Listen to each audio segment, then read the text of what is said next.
name is Deborah Wilson, and this is the process speech. Today we're going to be learning about how to do CPR in everyday scenarios at the city pool. I will first be doing a fake scenario where I will go through the steps that you would do in a real situation where you'd have to do CPR, and then I will go back and explain the steps thoroughly. Maddie?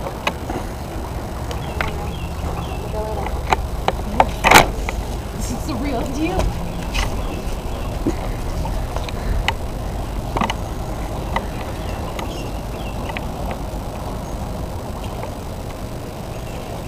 Ma'am, are you okay? Scotty, go get the AED, call 911 and get a towel. Got it, boss.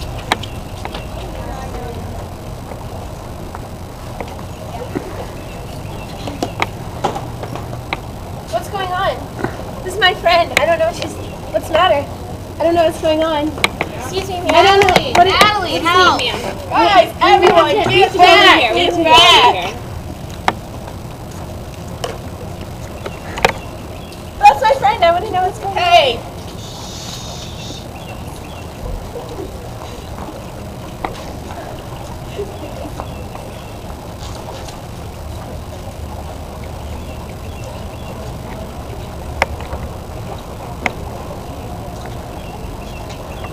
One, 2, 3, 4, 5, 6, 7, 8, 9, 10, 11, 12, 13, 14, 15, 16, 17, 18, 19, 20, 21, 22, 23, 24, 25, 26, 27, 28, 29, 30.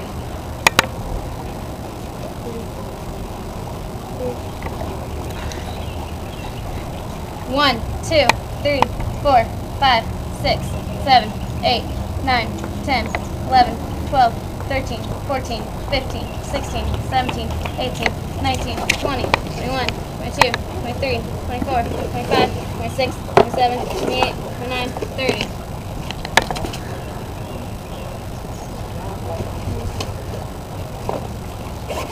One, 2, 3, 4, 5, 6, 7, 8, 9, 10, 11, 12, 13, 14, 15, 16, 17, 18, 19, 20, 21, 22, 23, 24, 25, 26, 27, 28, 29, 30.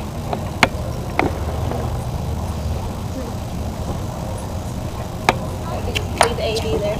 Maddie, you stay there. That is the usual step process we would take in doing CPR at our pool.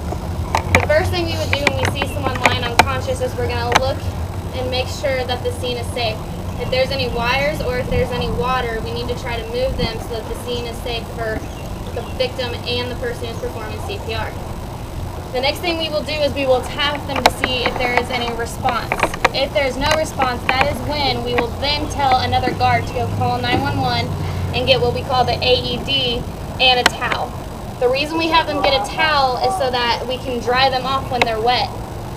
You cannot put the pads on a wet person because it will not deliver a shock. After you tell them to call 911 and get a towel, we will then bend down. You are listening to see if they're breathing, and you're feeling to see if you can see breath coming, and you're looking to see if you can see their chest rising with breaths. After you do not see the chest rising or you do not feel any breaths, that is when you will then get your mask, put it over the victim's face, make sure it is secure, and then administer the 2 breaths. Make sure you are looking to see as you're giving the breaths that the chest comes up. If you do not see the breaths going in, you may have to readjust the head and then put the mask back in. If they do go in, you then check the pulse for 5 to 10 seconds. If there is no pulse, that is when you begin your CPR. You need to position your hands so that you are using the palm of your hand, and you're going to get right under the breastbone. You are going to push in an inch and a half to 2 inches. You will then do 30 compressions and then 2 breaths. As soon as the person gets with the AED, you should continue doing your compressions and breaths until they get what are in here, the pads. Your pads will then go on right here and then under here.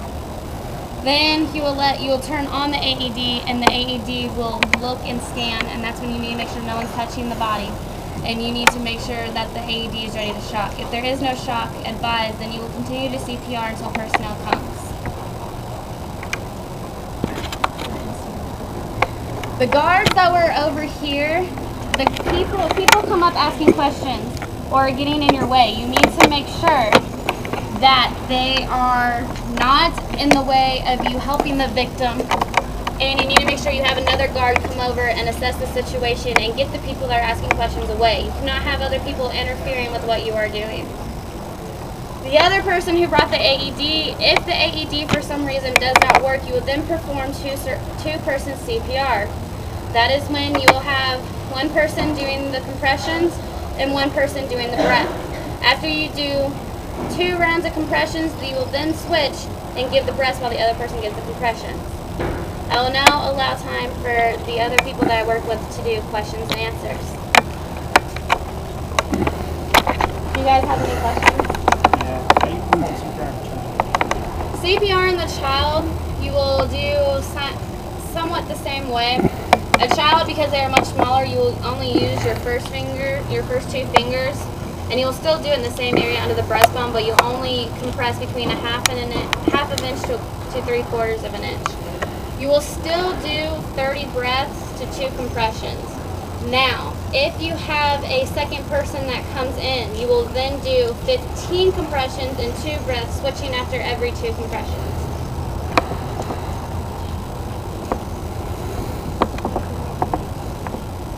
Anyone else have a question? What child? Oh, for a child, you're going to do the same thing as an adult.